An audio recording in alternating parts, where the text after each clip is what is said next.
Hello friends, नमस्कार and welcome to समाधान। साथियों, उम्मीद है कि आप सब अच्छे होंगे और साथ ही साथ आपकी स्टडी भी अच्छे से चल रही होगी।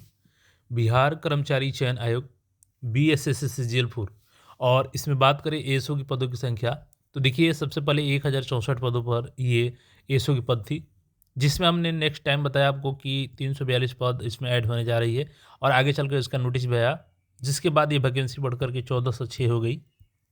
अब अगेन यहाँ पे हमने आपको 1 से 2 सप्ताह पहले आपको कंफर्म किया था कि इसमें अभी 90 प्लस एएसओ की सीट ऐड होने जा रही है।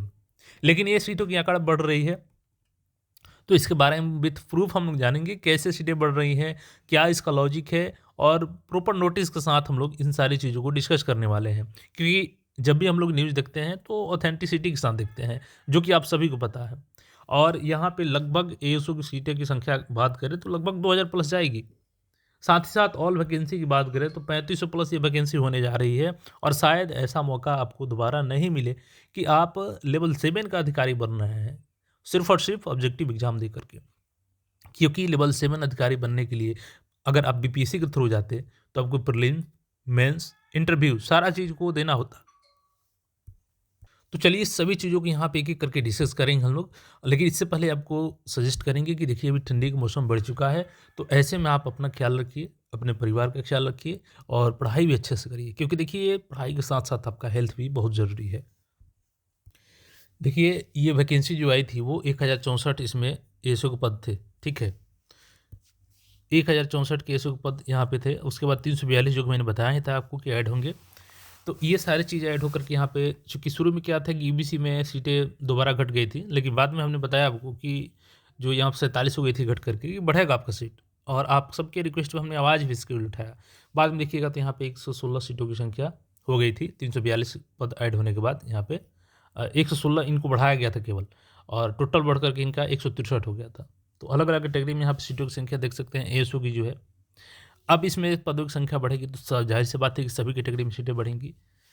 देखिए, तो ये चीज़ तो जानेंगे, साथ ही आपके मन में कई सारे सवाल हैं कि क्या फॉर्म जब यहाँ पे वैकेंसी ऐड होगी तो फिर से रीओपन होगा? और क्या रीओपन होगा तब फिर एग्ज़ाम का वही तरीका होगा जो 10+2 में अभी हो रहा है कि 2023 से ही फॉर्म भरवाने के बाद फॉर्म परीक्षा का वेट करवाया जा रहा है। तो इन सारी चीज़ों को हम लोग क्लियर करेंगे यहाँ पे। देखिए, किसी भी वैकेंसी को क्रिएट होने के लिए, आने के लिए एक सतत प्रक्रिया है। उसमें क्या होता है कि जितने भी स्ट्रेंथ है वैकेंसी की, यानी कि जितने भी उसमें पद हैं, उसमें से कुछ पद प्रमोशन वाले होते हैं, कुछ पद डायरेक्ट रिक्रूटमेंट के होते हैं, और जब डायरेक्ट रिक्रूटमेंट के होते हैं तो उसमें जितनी सीटें खाली होती है उससे एक भी अधिक वैकेंसी नहीं आ सकती है। तो क्या सच में 600 प्लस 500 प्लस जो वैकेंसी है एसओ की वो ऐड होने जा रही है? इसके लिए हम लोग सबसे पहले बात करेंगे कि अभी करेंटली एएसओ कितने वर्किंग हैं। इसके बाद एएसओ कितने वर्किंग है जो कि एएसओ से एएसओ बनते हैं, क्योंकि जब एएसओ की सीटें खाली होंगी तभी तो वैकेंसी आएगी। तो चलिए यहाँ पे सबसे पहले हम लोग इसकी स्ट्रेंथ की बात करते हैं। तो देखिए सबसे पहले हम आपको दिखा दें कि अभी करेंटली जो बिहार सचिवालय सेवा है उसके विभिन्न कार्यालयों में जो पदस्थापित सहायक शाखा पदाधिकारी की सूची है वो किस अनुसार, तो 18 अक्टूबर 2024 के अनुसार कितने कार्यरत हैं, ठीक है? डेट यहाँ पर ध्यान रखिएगा, 18/10/2024 के अनुसार। यहाँ पे क्रम संख्या देख सकते हैं और सबका यहाँ पर नाम दिया गया है। अब नीचे आते हैं हम लोग यहाँ पे, तो टोटल संख्या हम लोग देख लेते हैं कितनी संख्या इनकी कार्यरत है। देखिए टोटल यहाँ पे संख्या जो बात करें हम लोग की करेंटली वर्किंग कितने डेट के अनुसार, जो हमने ऊपर डेट दिखाया आपको 2024 के अनुसार कितने थे, 2089, यानी कि वर्तमान में 2089 पदाधिकारी कार्यरत है, ठीक है? अब इसमें से बहुत सारे का प्रमोशन हो चुका है, बहुत सारे जॉब छोड़ भी चुके होंगे। तो अब इसकी रियल संख्या हम लोग जानेंगे यहाँ पे, और कितनी सीटें खाली होंगी ये भी जानेंगे हम लोग। अब चूँकि देखिए हमने बताया आपको कि 18 अक्टूबर 2024 के अनुसार कार्यरत कितने थे, तो 2089 एएसओ कार्यरत हैं, ठीक है? अब इसके बाद 18 अक्टूबर 2024 के बाद इसमें से प्रमोशन जो हैं उनकी संख्या कितनी है? तो देखिए जो सहायक प्रशाखा पदाधिकारी से प्रशाखा पदाधिकारी बने हैं, 21 अक्टूबर 2024 को एक पद पर प्रमोशन होता है, 9 दिसंबर 2024 को 12 पद पे प्रमोशन होता है, 10 मार्च 2025 को 19 पद पर प्रमोशन होता है, 29 जून 2025 को 35 पदों के लिए प्रमोशन होता है, 30 सितंबर 2025 को 16 पदों पर प्रमोशन होता है और सबसे बड़ा प्रमोशन होता है 29 नवंबर 2025 को 519 एएसओ का एसओ बनाया जाता है और 14 दिसंबर 2025 को 90 पदाधिकारियों को यहाँ पे एसओ बनाया जाता है। टोटल यानी कि 692 पदों पर प्रमोशन हो जाता है एएसओ से एसओ के रूप में। यानी कि जो 18/10/2024 तक कार्यरत है, इसके बाद जो भी प्रमोट हुए हैं उनकी संख्या कितनी है? 692। यानी कि यहाँ से 692 आपके माइनस हो गए, क्योंकि ये तो ऑलरेडी एसओ के पद छोड़ करके एसओ बन गए। तो यहाँ पे अब संख्या कितनी बच जाती है? तो 1397 बच जाती है। प्रमोशन के बाद कितना सीट खाली कार्यरत रह जाते हैं? तो केवल 1397 currently working as a ASO रह जाते हैं। ठीक है। और वर्तमान में भर्ती कितनी आई है? 14 से 6 ऑलरेडी आ चुकी है। अब दोनों पद को ऐड कीजिएगा यहाँ पे, यानी कि जो कार्यरत हैं और जो वैकेंसी है, क्योंकि हम लोग को स्ट्रेंथ निकालना है। ठीक है। तो इन दोनों को ऐड कीजिएगा तो टोटल कितना हो जाता है आपका? 2803। यानी कि अगर जो वैकेंसी आई है और जो कार्यरत हैं इनको मिलाकर के एएसओ की संख्या कितनी होती है? 2803 एएसओ का पद हो जाता है। लेकिन अभी स्ट्रेंथ कितनी है तो इसको भी जान लेते हैं। देखिए यहाँ पे आपका टोटल जो स्ट्रेंथ है ना, 232 पद नए सृजित हुए थे और 232 पद यहाँ पे सृजित होने के बाद टोटल 4149 से वैकेंसी बढ़कर कितनी हो गई? 4381। और प्रशाखा पदाधिकारी की 1091 था, 238 यहाँ भी ऐड हुआ तो 1329 हो गया यहाँ पे। तो 4381 में आपका जो डायरेक्ट रिक्रूटमेंट है कितना है? वो 75% है और प्रमोशन से कितना है? तो 25%। तो हमें इस पर 25% सीटें छोड़नी पड़ेगी 4381 में। तो देखिए 4381 का हमने यहाँ पर 75% किया तो लगभग 3285 आ रहा है। ठीक है। अब जब 3285 आ रहा है तो जो करेंटली वर्किंग है प्लस जितनी वैकेंसी आ चुकी है, यानी कि वो सारे के सारे स्ट्रेंथ खत्म हो गए। तो 2803 यहाँ पे टोटल हो रहे हैं वर्किंग प्लस वैकेंसी जो आ चुकी है। लेकिन इसमें से आपको बता दें कि कुछ प्रमोशनल सीटें भी होती है, यानी कि जो एलडीसी से एएसओ बनते हैं वो भी शामिल है और इनका स्ट्रेंथ अलग से 25 हमने निकाल ही दिया है। तो फिर इसको इसमें क्यों काउंट करेंगे? तो अभी अक्टूबर 2024 के अनुसार वर्तमान में 120 जो थे एएसओ वो किससे आए थे? वो एलडीसी से प्रमोशन करके, यानी कि वो इसमें इंक्लूड नहीं होंगे। तो 2683 यानी कि स्ट्रेंथ फिल हो चुकी है। जो वैकेंसी 14 से 6 आ चुकी है इसको फिल मानिए और जो कार्यरत है, यानी 2683 के बाद के बचा हुआ सीट ही वैकेंसी में आएगा। और स्ट्रेंथ कितना है? 3285। दोनों को घटाइएगा, टोटल आंकड़ा आ जा रहा है 602 वैकेंसी का। यानी कि एएसओ का अभी भी 602 सीटें खाली हैं।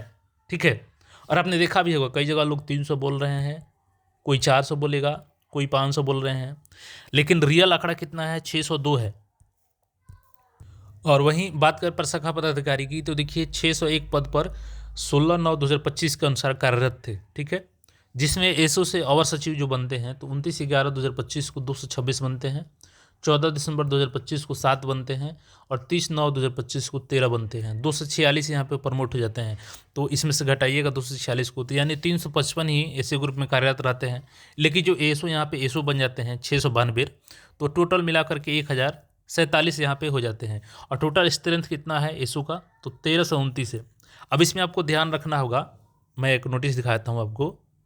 तो देखिए हमने बताया कि आपको 1047 ऑलरेडी कार्यरत हो चुके हैं एसओ और 1329 इनका टोटल स्ट्रेंथ है। तो अब इसमें कम चांस है कि अब आगे प्रमोट होंगे, क्योंकि देखिए सुप्रीम कोर्ट में मामला चल रहा है SC/ST प्रमोशन को लेकर के। तो इनकी 17% सीटें छोड़ करके ही प्रमोशन देना है अस्थायी तौर पे, जो कि अभी केस चल रहा है उसके रिगार्डिंग। तो अब इसमें से मुश्किल से 150-200 जो सीटें बची है, मुझे लगता है कि इसमें प्रमोशन का कम चांस है, क्योंकि ये SC/ST के लिए रिजर्व रखा जाएगा, क्योंकि मामला सुप्रीम कोर्ट में लंबित है। यहाँ पे देख सकते हैं स्वीकृत पद पदाधिकारी कर्मचारी कैडर का प्रतिशत की दर से, अर्थात कुल 17% दर से पद सुरक्षित रखे जाएंगे। क्यों? क्योंकि ये अभी मामला चल रहा है सुप्रीम कोर्ट में और 2023 में ये गाइडलाइंस आई थी। तो देखिए कुल मिलाकर के 602 पदें हो रही हैं। अब इसमें जो 602 पदें हैं ना, इसमें हो सकता है कि जो एलडीसी से प्रमोशन हुए हैं, अगर 1/8/2024 के बाद कुछ बढ़े होंगे तो ये सीटें जो हो सकती है 500 तक तरफ आ सकती है। लेकिन 500 प्लस तो कम से कम आएगी, क्योंकि 602 सीटें खाली हैं। और आपने देखा भी होगा एक आदेश है सरकार का कि 31 मार्च 2026 का जितनी भी रिक्तियाँ खाली है वो सारे के सारे भेजा जाए। तो इस हिसाब से 602 प्लस भी ज़्यादा से ज़्यादा आपका कितना वैकेंसी आ सकता है एएसओ का नया? 602, और कम से कम आपका 500 प्लस तो रहेगा ही। 502 प्लस आपकी वैकेंसी ऐड होगी। तो 502 प्लस से 602 प्लस के बीच में आपकी वैकेंसी एएसओ की ऐड होने जा रही है। और बहुत जल्द इसके रिगार्डिंग आपको नोटिस देखने को मिल सकती है एएसओ के। इसके अलावा यूडीसी के पद भी ऐड होंगे, तो टोटल 35 प्लस वैकेंसी जाएगी। और ये मैंने बातें आपको एक सप्ताह पहले बताया था। और देखिए ये बातें मैं पहली बार नहीं बता रहा हूँ, ये 15 दिसंबर को भी मैं बता चुका हूँ सभी को बातें। लेकिन उस समय एएसओ की सीट चूँकि आंकड़ा कम मिला था, 90 प्लस मिला था, लेकिन अभी आंकड़ा बढ़ चुकी है। तो जो ऑथेंटिक न्यूज़ होता है ना, मैं वही बोलता हूँ, कि हो सकता था उस समय भी बताए थे, लेकिन उस समय आंकड़ा नहीं मिला था। तो देखिए इस बार जम के तैयारी कीजिए। 2000 प्लस तो आपका एएसओ का ही हो जाएगा, केवल एएसओ। और इसी के लिए तो सब लोग तैयारी कर रहे हैं इसका।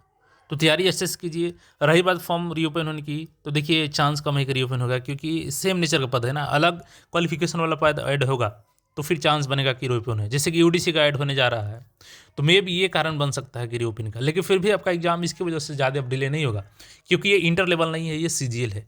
और सीजीएल का मैंने बताया ही आपको कि टारगेट है जनवरी में इसका कैलेंडर जारी होगा, अप्रैल में इसका एग्ज़ाम होगा आपका, श्योर रहिए प्रीलिम्स का।